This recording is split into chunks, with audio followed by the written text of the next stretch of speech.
Mamae 2024 GAVCARE to yelibino solution. Bon aba problème ya trompe, fibrome, myome, kyste, règle abondante. GAVCARE to zalina solution. Yo oyo okota ménopause atana 65 ans na GAVCARE oko simba mwana. Ebongo oyo etali fertilité masculine. Ma papa to bosani binoté, faiblesse sexuelle, éjaculation précoce, insuffisance des spermes, topé agrandissement de pénis. Posaya mwasi et kimayo, kimobali et telemaka bien te. Awa, yo kayango et telemi. Ebongo oyo etali loposo, vergeture, babengi nduta, bouton, tache, acné. GAVCARE ba produit ya solo teint uniforme. Na 5 jours ya pamba, oteli, telendenge bimi kitoko na feti. Tozalina, gamme complet, ya Coca-Cola, ya injection, ya comprimé, na ya suppositoire. Yeah. Ozalina problème ya hémorroïde, interne, topé, externe. Papa, maman, kaka na 2 jours ya pamba, omoni changement total. Bona maladie ya tension, diabète, AVC, topé, obésité, lobiko ezali, perte de poids, sans okota salle de sport. Kisi ya injection pe comprimé, na GAVCARE bikalibela. Olingi okima suki pe mandefu ya pembe, benga biso na lombango po awa tozali na solution moko durable. Ba produit na biso nyonso ezali 100% naturel pe esalemi na ba plante na ba industrie ya Angleterre pe Allemagne. Benga biso na numéro oyo plus 44 74 05 65 35 48. GAVCARE solution ya santé na yo.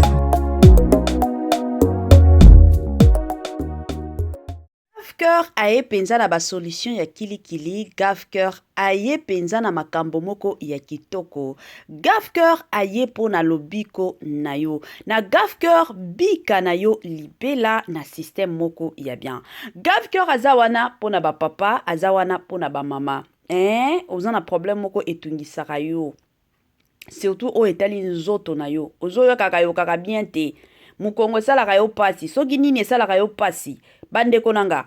Na GAVCARE kaka solution matakita na système moko ya kitoko penza mingi makasi. Voilà bande konanga lelo toye na pasteur Mike Kalambai.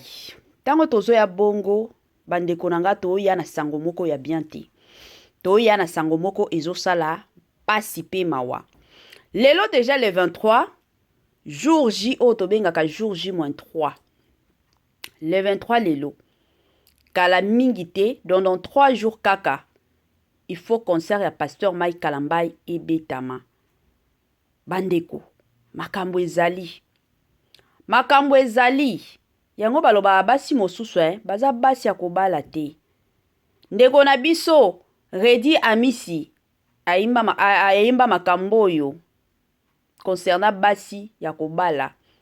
Frère na biso frère Mbuta ayemba pe makambo yo talela bien mwasi oyo zobala parce que zana basi mosusu obali bande konanga vi na yo mobimba ti okokufaka ekozalaka makambo na makambo ekozalaka makambo na makambo bande konangai nini ezoleka lisusu makambo nini esali keno Étoile Ninesi TV aya kobetela biso masolo. Salut, chers Bouchou, salut, chers abonnés, salut, chers connaissances, salut surtout les amis de Étoile Ninesi TV. J'espère que vous allez bien. Quant à moi, je suis le bien, super bien par la grâce de Dieu. Chers Bouchou, chers abonnés et chers connaissances, Yalelo Penza na memeli bino pasteur Mike Kalambai. Nini ezoleka.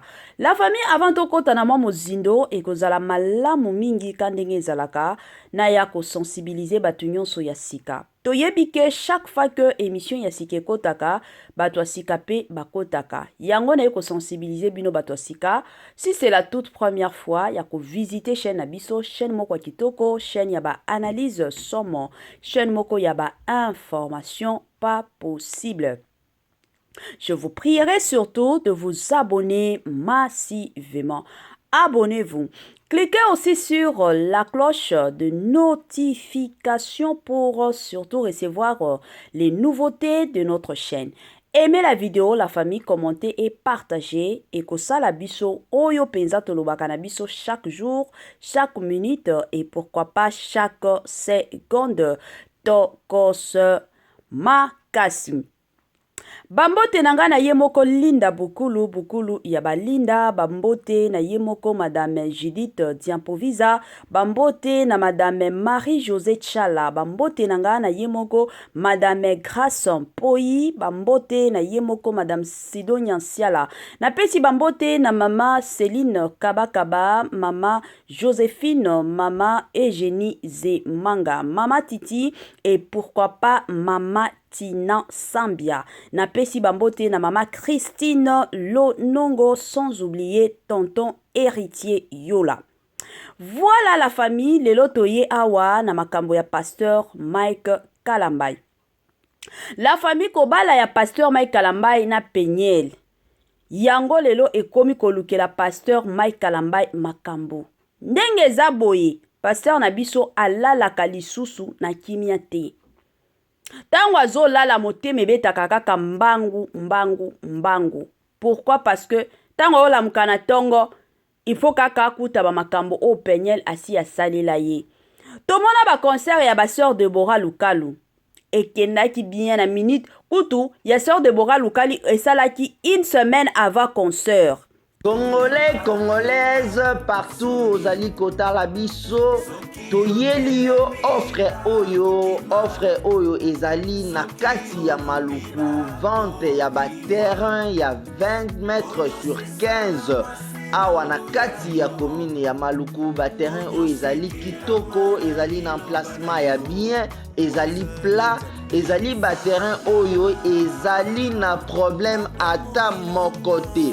Andeko na biso ozali kotala biso, contactez biso na numéro oyo ezali affiché na ba bande d'écran na bino. Contactez biso pour na ba précision. Ba terrain oyo ezali kotekama na $350 ya pamba. Na $350 ya pamba ozwi terrain na yo ya 20 mètres sur 15. Et puis il y a aussi possibilité ya kosomba terrain à crédit soki ozosomba à partir il y a 5 terrains. Donc à partir il y a 5 terrains mata, vous avez la possibilité il y a kofuta ndambu. Voilà opportunité yango na porte yanda kunayo. Contactez ba numéro na biso o ezali affiché pour na beaucoup plus de détails. Bandeko nanga ba mapango akoteka yango yo zana posa osomba lupango, c'est le moment la famille. Sombaka na yo lupango na yo na $350 ya pamba, oyebike ozana yo na lupango na système moko ya bien penza mingi makasi. Voilà. Kandenge to solola, kandenge na bando beta masolo la famille concernant le pasteur Mike Kalambai. Tomonaki concert ya sœur Deborah Lukalu. Une semaine avant concert na ye, déjà batike nyonso ezalaki ya kosombama, batu basombaki. Batu déjà basombaki. Et kosala kenon ndenge za boye. Concert ya pasteur Mike Kalambai pe ezobetama, ça sera dimanche, hein. Ezala dimanche. Lelo le 23, lobby vendredi le 24, samedi le 25, dimanche le 26, oui, ezala dimanche. Mais neto lo babongo, 70% ya batike nde basombi. 30% nano basombi te. Pourquoi? Parce que batu ebele bazobanga la makambo Peniel azosala. Peniel azosensibiliser batu bakendo sala bamatata na jour à concert ya pasteur Mike Kalambai. Et kosala keno batu ebele bakomi na bango kobanga. Babandi balobi peut-être omona bamatata wana nga mutu nakie kokufa kuna. Ebele ya batu bakomi na bango kobanga. Yango bomoni ti sikoyo 30% ya batike nanu basombi yango te. Et ce qui n'est pas bien. Parce que donc tu obé ta concert bongo, sal kuta obé la concert, eza sal moko ako dépenser mbongo. Ba makamnyo se osale makuna eza mbongo na mbongo. Tant muto obé tape concert bongo ezala malamu mingi, batu ba yepe bakoti, bafuti yepe mwa mbongo muke azongisi na poche na ye muke mosusu oya dépensaki azongisi. sikoyo ekomi kutu na bato mosusu oyo basombi batike na bango bakomi na bango kobanga bakomi koloba keno bazongisela bango bambongo bandeko na ngai osala pasi et surtout moto aoprépare concert na ye au lieu ke azala na ye à tête reposée ayebi ke non abeta concert nasala boyeboye mais akomi kobanga est-ce bato bakoye est-ce bato bakoya tata koyemba kutu akoyemba yango très bientôt ekozala ndenge nini. C'est ainsi que pasteur Mike Kalambai a moni que non, enough is enough. Trop c'est trop, to lo barabiso moko trop c'est trop. Ye pa lembia za mutu. Penyel oya sali makambo ebele sur les réseaux sociaux. Non to mona pasteur Mike Kalambai te que non azui ba décision. To mona ki awa lingati abando finga Sœur Deborah Lukalu. Directement, Sœur Deborah porta ye plainte. To mona penyel avanda kimia. Mais lelo oyo to comment on appelle pasteur Mike Kalambai e ko porter plainte. Elle peut ko porter plainte. Parce que trop c'est trop, il en a de trop, il est aussi fatigué. Penya la lekisi. Yango bandeko nanga mibali, bino bandeko nanga mibali mosusu, s'il vous plaît. Avant que ndo bala. Sengana nunzabe parce que zana basi mosusu bali. Vi na yo nyonso mobimbe baby. Eza basi mosusu o baza apele ya kobala te. Eza na basi mosusu bandeko nanga babala kabango te. Basi mosusu babala kabango te. Neti penyel na vie ya pasteur Mike Kalambai en tout cas aye ko baby c'est la pasteur Mike Kalambai vie na ye mobimba. Mutu oya déclara divorce c'était penyel. Ye mutu akiza pasteur Mike Kalambai na makambo ebele o azandumba o abetaka nga o emataka ikitaka. Mais olio yo mutu akize mutu kasi tika mutu avanda asala vie na ye. E komi kaka kolandela ka vie ya pasteur Mike Kalambai. Bapesa ki ye garde abana.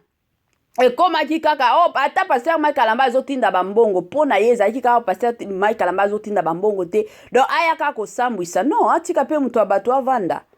Bandeko nanga nazotiela bino message ya avocat. Message peza avocat ya pasteur na biso Mike Kalambai. Comme ça, bino moko bomona boyoka ndenge avocat azoloba. Comme ça, tozonga lisusu pona osala mwa analyse na biso mosusu na ndenge moko ya bien. Bandeko nanga toyoka, on se retrouve juste après.